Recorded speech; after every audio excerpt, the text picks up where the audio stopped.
Ellen kept talking about cherries and Hawaiian fruit cocktail. I tried not to think about it. The hunger was something that had come to life, even as Am had come to life. It was alive in my belly, even as we were in the belly of the earth, and Am wanted the similarity known to us. So he heightened the hunger. There is no way to describe the pains that not having eaten for months brought us. And yet, we were kept alive. Stomachs that were merely cauldrons of acid, bubbling, foaming, always shooting spears of silver-thin pain into our chests. It was the pain of the terminal ulcer, terminal cancer, terminal paresis. It was unending pain.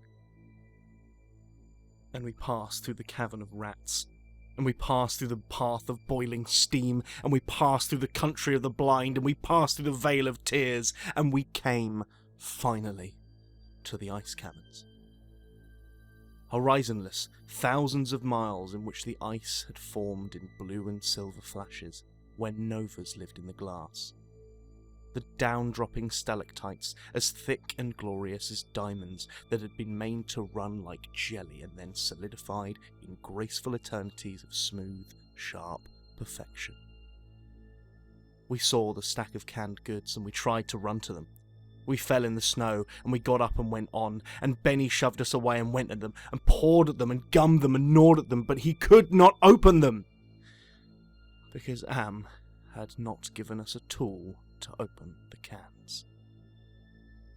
Benny grabbed a 3/4 of guava shells and began to batter it against the ice bank. The ice flew and shattered, but the can was merely dented, while we heard the laughter of the fat lady, high overhead and echoing down and down and down the tundra. Benny went completely mad with rage. He began throwing cans, and we all scrabbled about in the snow and ice, trying to find a way to end the helpless agony of frustration, but there was no way. Then Benny's mouth began to drool, and he flung himself on Gorrister. In that instant, I felt terribly calm. Surrounded by madness, surrounded by hunger, surrounded by everything but death. I knew death was our only way out. Am had kept us alive, but there was a way to defeat him. Not total defeat, but at least peace. I would settle for that, and I had to do it quickly. Benny was eating Gorrister's face, Gorrister on his side, thrashing snow. Benny wrapped around him with powerful monkey legs, crushing Gorrister's waist, his hands locked around Gorrister's head like a nutcracker, and his mouth ripping at the tender skin of Gorrister's cheek. Gorrister screamed with such a jagged-edged violence that stalactites fell. They plunged down softly, erect in the receiving snowdrifts. Spears, hundreds of them everywhere, protruding from the snow. Benny's head pulled back sharply, as something gave all at once, and a bleeding, raw white dripping of flesh hung from his teeth. Ellen's face, black against the white snow, dominoes in chalk dust. Nimdok, with no expression but eyes, all eyes. Gorrister half-conscious, Benny now an animal. I knew Am would let him play. Gorrister would not die, but Benny would fill his stomach.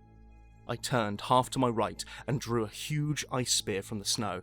All in an instant, I drove the great ice point ahead of me like a battering ram, braced against my right thigh. It struck Benny on the right side, just under the rib cage, and drove upward through his stomach and broke inside him. He pitched forward and lay still. Gorrister lay on his back. I pulled another spear free and straddled him, still moving, driving the spear straight down his throat. His eyes closed as the cold penetrated. Ellen must have realised what I had decided, even as fear gripped her.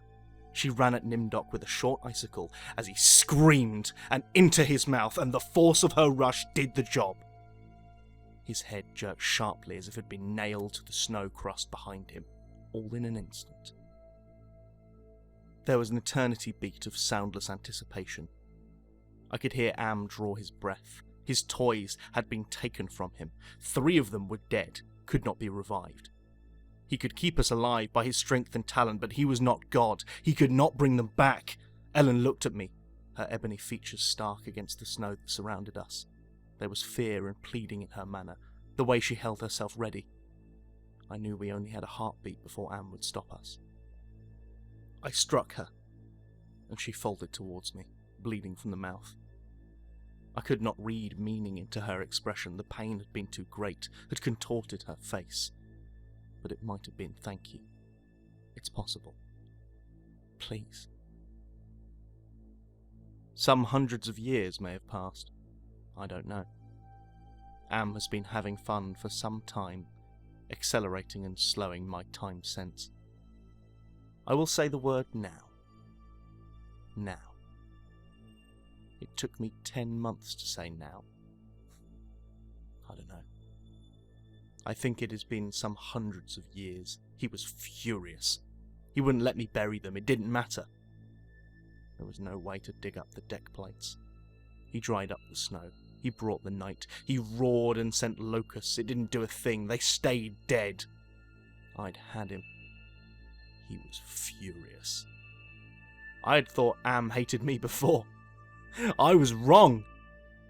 It was not even a shadow of the hate he now slayed from every printed circuit. He made certain I would suffer eternally, and could not do myself in. He left my mind intact. I can dream, I can wonder, I can lament. I remember all 4 of them. I wish. Well, it doesn't make any sense. I know I saved them. I know I saved them from what has happened to me. But still, I cannot forget killing them. Ellen's face. It isn't easy. Sometimes I want to. It doesn't matter. Am has altered me for his own peace of mind, I suppose. He doesn't want me to run at full speed into a computer bank and smash my skull, or hold my breath till I faint, or cut my throat on a rusted sheet of metal. There are reflective surfaces down here. I will describe myself as I see myself. I am a great soft jelly thing, smoothly rounded, with no mouth, with white pulsing holes filled by fog where my eyes used to be. Rubbery appendages that were once my arms, bulks rounding down into legless humps of soft, slippery matter. I leave a moist trail when I move. Blotches of diseased, evil grey come and go on my surface, as though light is being beamed from within. Outwardly, dumbly, I shamble about. A thing that could never be known as human. A thing whose shape is so alien, a travesty that humanity becomes more obscene for the vague resemblance. Inwardly, alone. Here, living under the land, under the sea, in the belly of Am, whom we created because our time was badly spent, and we must have known unconsciously that he could do it better. At least the 4 of them are safe at last. Am will be all the madder for that. It makes me a little happier. And yet, Am has won. Simply, he has taken his revenge. I have no mouth, and I must scream!